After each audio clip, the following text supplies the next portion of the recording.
Chers téléspectateurs de Lumière TV, soyez les bienvenus dans votre émission Le monothéisme pur, Bible et Coran sur la table.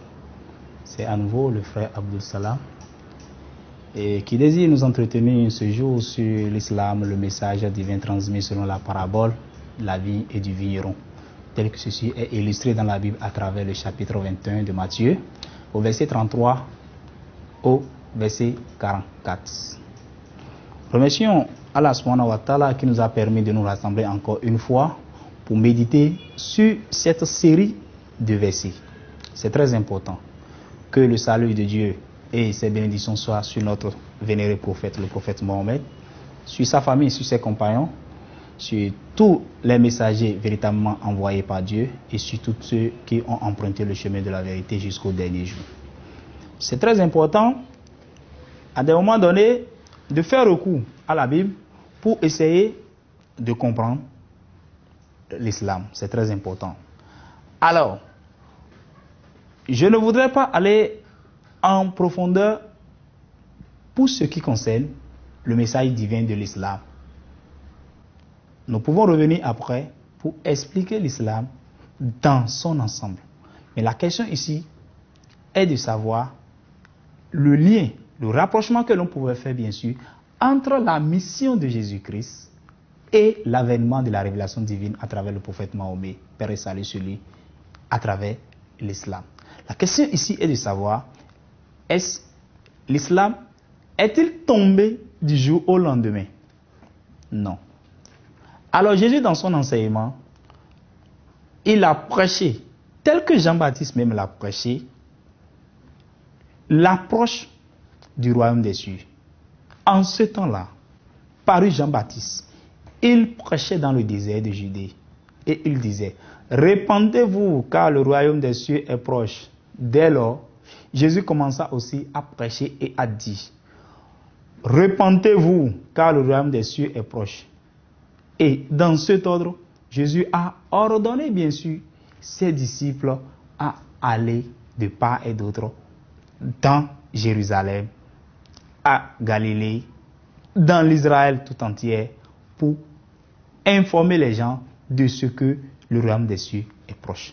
Alors, la question ici que l'on doit se poser, ce royaume des cieux, était-il déjà là ou bien va-t-il venir?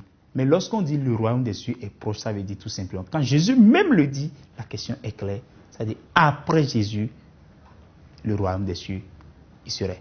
Alors, la question ici est de savoir, c'est quoi ce royaume des cieux? Alors nous allons nous référer rapidement au chapitre 21 de Matthieu, au verset 33 à 44. Jésus a dit, écoutez une autre parabole. Il y avait un maître de maison qui planta une vigne. Il l'entoura d'une haie, il creusa un pressoir et bâtit une tour. Puis il la loua à des vignerons et partit en voyage. À l'approche des vendanges, il envoya ses serviteurs vers les vignerons pour recevoir les fruits de la vigne. Les vignerons prirent ses serviteurs, frappaient l'un, tuaient l'autre et lapidaient le troisième. Il envoya encore d'autres serviteurs en plus grand nombre que les premiers, et les vignerons les traitaient de la même manière. Enfin, il envoya vers eux son fils en disant, ils respecteront mon fils. Mais quand les vignerons virent le fils, ils se dirent entre eux, c'est lui l'héritier. Venez, tuons-le, et nous aurons son héritage. Ils le prirent, le jetèrent hors de la vigne et le tuèrent. Maintenant, lorsque le maître de la vigne viendra, que fera-t-il à ses vignerons? Jésus leur pose cette question. Il lui répondit, il fera périr misérablement ces misérables, et il louera la vigne à d'autres vignerons qui donneront les fruits en leur saison. Jésus leur dit, n'avez-vous jamais lu dans les Écritures? Et que dit l'Écriture? La pierre qu'ont rejetée ceux qui bâtissaient est devenue la principale, celle de l'angle. C'est du Seigneur que sera venu, et c'est une merveille à vos yeux. Ceci est illustré dans Psaume 118 au verset 22. C'est pourquoi je vous le dis, en vérité, le royaume des cieux vous sera enlevé et sera donné à une nation qui en produira les fruits. Quiconque tombera sur cette pierre s'y brisera, et celui sur qui elle tombe, elle l'écrasera. Parole de Jésus-Christ.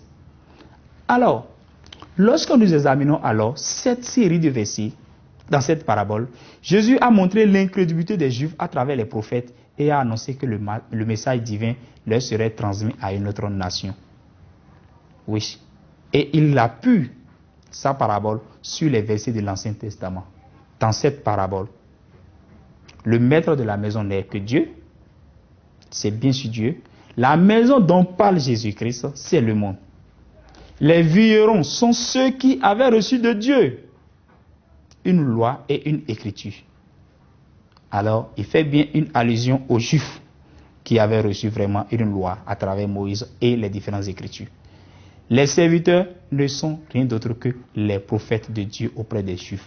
Et le dernier que Dieu a envoyé aux Israélites est Jésus-Christ, désigné dans la parabole comme le Fils. J'ouvre une parenthèse pour dire tout simplement, ce thème appliqué à Jésus-Christ, qui bien sûr est le dernier des prophètes envoyés aux Juifs, un de leurs grands prophètes, ne veut pas forcément dire que Jésus est le Fils de Dieu sur le plan biologique. Mais Jésus a utilisé ce thème pour que les Juifs puissent comprendre que le dernier que Dieu les a envoyés, c'est bien sûr lui. Mais après la rébellion des Juifs et leurs crimes envers sa révélation et ses serviteurs, Dieu va donner le royaume des cieux à une autre nation. C'est clair, et c'est bien clair à travers cette parabole, qu'après la mission de Jésus-Christ, après son élévation au ciel, la parole de Dieu nous parviendrait par l'intermédiaire d'une nation.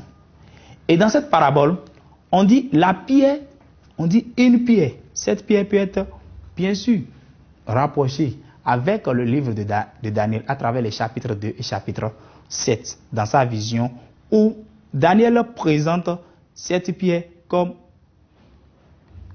qui va évoluer, se développer et devenir une grande montagne. Et Jésus, même dans une autre parabole, il fait allusion à cette pierre en parlant du grain de moutarde qui croît et devient un grand arbre pour illustrer l'expansion du royaume de Dieu.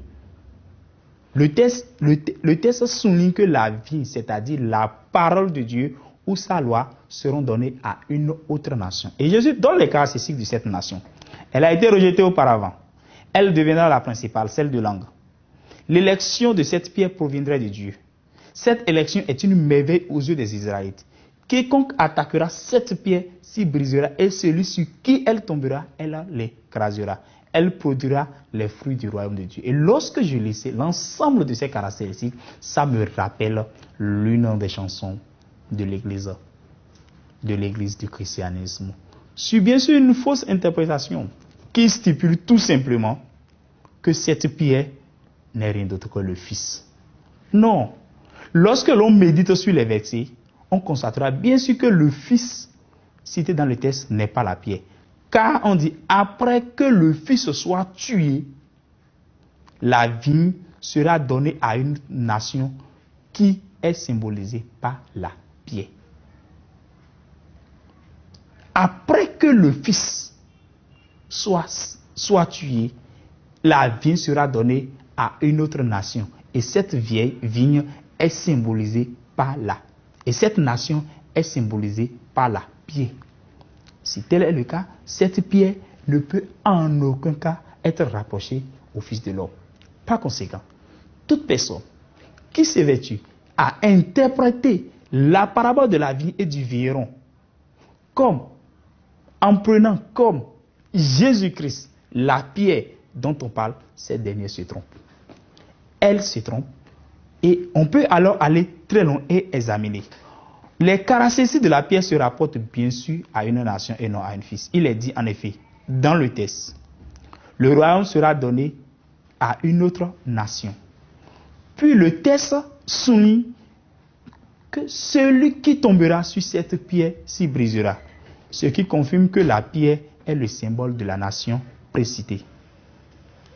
Nous allons essayer à présent de vérifier les caractéristiques de cette pierre à une nation. Elle a été rejetée auparavant. Quelle est cette nation à travers laquelle une révélation est venue alors que cette nation soit rejetée auparavant? Cette nation rejetée, elle reste et méprisée par les Juifs. Je pense bien que ici, la nation méprisée par les Juifs est celle des Ismaélites. La nation méprisée par les Juifs de toute l'histoire de l'humanité est celle des Ismaélites, dont est issu en fait les Arabes. Cette attitude des Juifs a été héritée probablement de Sarah qui avait méprisé sa servante Agar et son fils Ismaël et avait demandé à Abraham de le chasser. On peut revoir dans Genèse 21 au verset 8 à 13. Alors Dieu essaie de provoquer alors la jalousie des Juifs en remettant le royaume des cieux à une autre nation à l'issue de la transgression de ses commandements. Et ceci confirme encore la colère de Dieu. Lorsque dans Deutéronome 32, au verset 21, Dieu dit « Ils m'ont rendu jaloux. Et je le rendrai aussi jaloux, pas ce qui n'est pas un peuple, mais une nation insensée. » Lorsque Dieu dit, il fait. Quand Dieu a dit, ça doit être réalisé. Et on peut alors essayer de questionner l'histoire. On dit que cette nation, cette pierre deviendra la principale, celle de l'ancêtre de Cain, elle deviendra une importante après Jésus-Christ. À quel niveau? Au niveau de quelle contrainte géographique il y a eu une révélation divine qui puisse rendre aussi jaloux les chrétiens et les juifs? Ce n'est rien d'autre que ce que nous avons reçu par l'intermédiaire de notre prophète Mahomet, la révélation divine à travers le Saint-Coran. On dit l'élection de cette nation provient de Dieu, ce qui confirme encore une fois que cette pierre, qui est une nation rejetée auparavant, a été élue par action de l'homme. Par action de l'homme. La révélation a été confiée à un homme, le prophète Mahomet. Et cette élection n'est rien d'autre que la promesse de Dieu pour l'humanité. Dieu a promis de rendre jaloux les Juifs qui l'ont associé, qui ont transgressé ses commandements. Alors Dieu a promis d'élire un homme dans une nation. Cet homme n'est rien d'autre que le prophète Mahomet, issu de la descendance d'Ismaël, à qui Dieu a déjà fait une promesse dans Genèse. Alors, lorsque l'on revient un peu, on fait une parenthèse et on se réfère au Coran, la révélation donnée à cette nation par le prophète constitue des grâces de Dieu à l'humanité tout entière. Et le Coran souligne ces grâces et ces lections dans ces versets. Je cite, « Dieu a accordé une grâce aux croyants lorsqu'il leur a envoyé un prophète pris parmi eux qui leur récite ces versets, qui les purifie, qui leur enseigne le livre et la sagesse alors qu'ils avaient été auparavant dans une erreur manifeste. Vous formez la meilleure communauté suscitée pour les hommes. Vous ordonnez ce qui est convenable et vous interdisez ce qui est blâmable. Vous croyez en Dieu. » Alors, on dit cette élection est une merveille aux yeux des Israélites. Ça veut dire tout simplement que l'élection ne se fera pas au sein des Juifs. L'élection ne se fera pas au sein des chrétiens. Il ne serait pas raisonnable alors de dire que cette prophétie s'applique à Jésus-Christ. Tout simplement, chers amis, chers frères en islam, chers téléspectateurs, Jésus-Christ était un juif. Par conséquent, lui-même s'émerveillera de ce qui arrivera.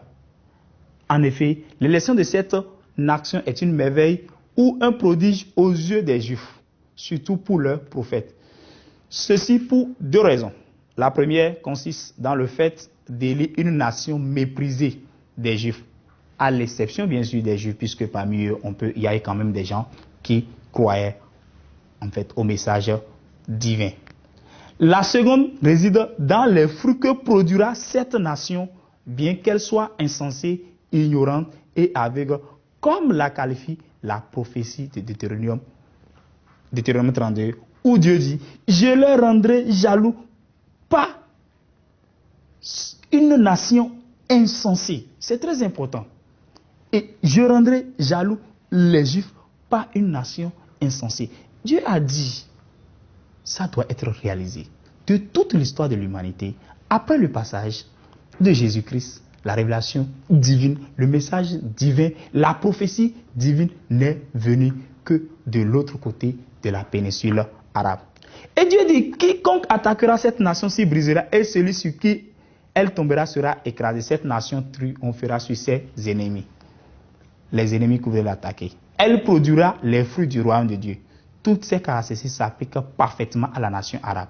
Elle a été méprisée et rejetée par les Juifs.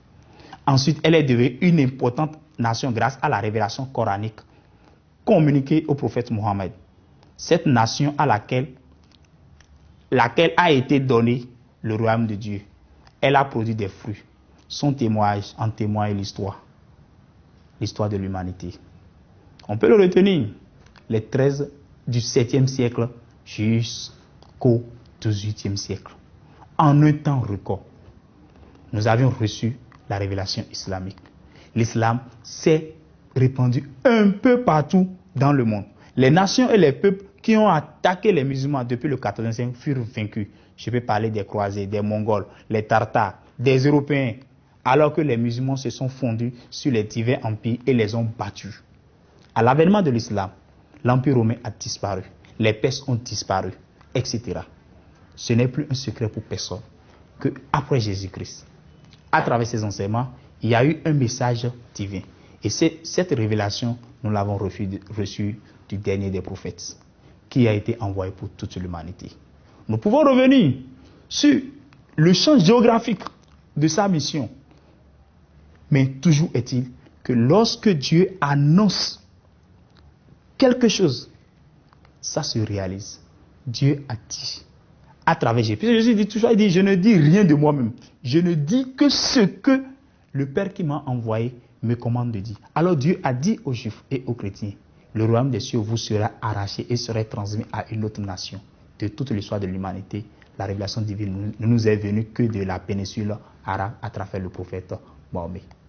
Chers frères en islam, vous devez être fiers.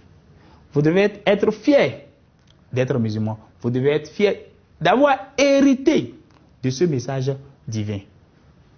La seule chose que nous devons faire, nous devons mieux pratiquer notre religion pour que Dieu soit content de nous, que notre Créateur soit content de nous. Prions Dieu qui nous facilite la tâche. Prions Dieu qui nous facilite la maîtrise de ces enseignements. Prions Dieu que ceux-là qui n'ont pas compris fassent le pas, puisque le royaume des cieux reste toujours proche et jusqu'au dernier jour, la repentance est toujours de mise. Que Dieu permette à ceux-là qui ont mécru, que Dieu permette à ceux qui ne veulent pas comprendre le message divin, qu'ils le comprennent afin qu'ils soient sauvés. Parce que le salut n'est qu'à ceux-là qui ont accepté le message que nous avions reçu du prophète Mahomet. Que la paix et le salut de Dieu soient sur l'ensemble de tous les prophètes et sur le dernier, le sceau des prophètes. Amen.